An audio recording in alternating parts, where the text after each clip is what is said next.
এখন আমরা কিন্তু জানি না আমাদের বাংলাদেশের ন্যাশনাল আইডি কার্ড কে কোথায় ভেরিফাই করছে। আমি কিন্তু জানি না যে আমার কার্ড কে দেখছে। কিন্তু দেশের বাইরে সিঙ্গাপুরে কিন্তু যখনই কেউ আমার কার্ড অ্যাক্সেস করে আমার কাছে একটা মেসেজ আসে যে অমুক ব্যাংক তমুক প্রতিষ্ঠান তোমার কার্ড দেখেছে।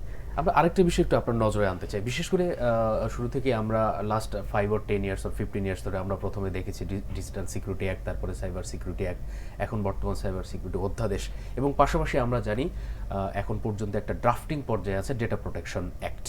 সো সব কিছু মিলিয়ে আপনার কাছে কি মনে হয় যে এই সমস্ত যে আইন অধ্যাদেশ বা অ্যাক্ট যাই বলি না কেন আসার পরে আমাদের যে সামগ্রিক ডেটা প্রোটেকশন বা ন্যাশনাল ডেটা যে সিকিউরিটি সেটাকে ইনশিওর করা কতটুকু নিশ্চিত হতে পারে বলে আপনি মনে করেন? আচ্ছা, আইন অবশ্যই দরকার, কারণ আইনি ফ্রেমওয়ার্কটা না আসলে অনেক প্রতিষ্ঠানের সেই দায়বদ্ধতা থাকে না যে কেন সাইবার সিকিউরিটি ইনভেস্ট করবে। সেটা দরকার, কারণ সবসময় যে আমার সচেতনতা থেকে সব কাজ হয় না।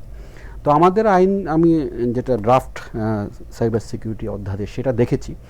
তো তারা সেখানে যাওয়ার আগে আমি একটা কথা বলতে চাই যে সাইবার ক্রাইম এটার একটা কয়েক রকম প্রকার আছে।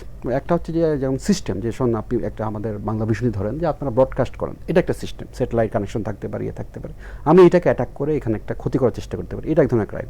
আরেকটা হচ্ছে আমি হয়তো বা এখানকার কারোর সাথে পরিচয় হলো, তার তথ্য কথায় কথা জেনে নিলাম, হ্যাঁ, সেটা আমি ফাঁস করে দিলাম। দুইটাই কিন্তু ক্রাইম, কিন্তু একটা হচ্ছে টেকনিক্যাল আর একটা হচ্ছে আমার ইন্টেনশন খারাপ, আমি হয়তো বা কারো ক্ষতি করে। এখন দুইটা কিন্তু একইভাবে ট্রিটমেন্ট করা যাবে না। তো আমাদের সাইবার ক্রাইম যে অধ্যাদেশ সেখানে আসলে এই ডিভিশনগুলো ক্লিয়ারলি করা হয়নি। একটা সিস্টেমে অ্যাটাক করলে কী হবে, আমি কারো গোপন তথ্য ফাঁস করলাম তাকে কী হবে, আমি হয়তো কারোর সাথে সম্পর্ক ছিল, সম্পর্ক শেষ হওয়ার পর তার পার্সোনাল ছবি অনলাইনে দিয়ে দিলাম, সেটাও একজন হ্যারাসমেন্ট, সেটাও ক্রাইম। সেটা আরেক রকমের আরেকভাবে ট্রিট করতে হবে। যেটা আপনি বললেন পার্সোনাল ডাটা প্রোটেকশন, সেটা আরেকটা, যে আমাদের এখন আমরা কিন্তু জানি না আমাদের বাংলাদেশের ন্যাশনাল আইডি কার্ড কে কোথায় ভেরিফাই করছে। আমি কিন্তু জানি না যে আমার কার্ড কে দেখছে।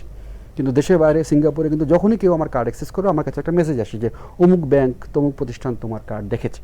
আমি যদি ওখানে অ্যাপ্লাই করে থাকি, আমি জানি হ্যাঁ আমি তো মাত্রই অ্যাপ্লাই করে আসলাম, তারা আমাকে ভেরিফাই করতে কার্ড দেখবে। কিন্তু বাংলাদেশে আমাদের জানার কোনো উপায় নাই কার্ডটা কে দেখছে। তো যে কারণে অবৈধভাবে কেউ দেখলেও আমরা জানি না।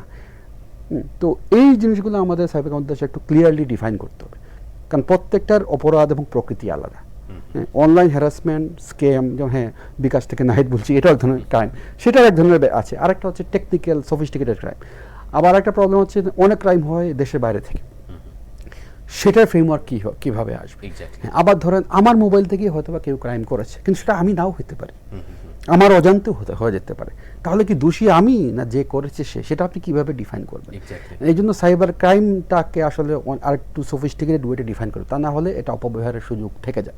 তো আমাদের যে ড্রাফট সেখানে আসলে এই বিভাজনটা অত ক্লিয়ার না, এবং আমাদের ধরেন ল এনফোর্সমেন্ট যারা আছেন তারাও সবাই এত টেকনিক্যালি সাউন্ড না।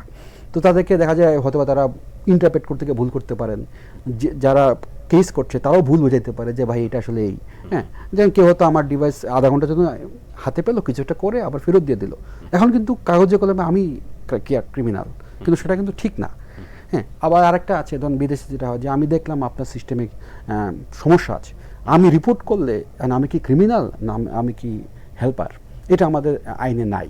বাইরের দেশে এদেরকে পুরস্কৃত করা হয়, কারণ আমার যাক সে উইলিংলি আমার একটা ফল্ট রিপোর্ট করেছে, কিন্তু এটা কিন্তু একইভাবে সে ফল্ট রিপোর্ট করতে গিয়ে কিন্তু আমার সিস্টেমটাকে ঢুকেছে, which is not permitted, right? So দুইটাকে আপনাকে ইন্টেনশনটাকেও, এই জন্য আসলে এই সাইবার ক্রাইমের ইন্টেনশনটা খুবই ইম্পর্টেন্ট।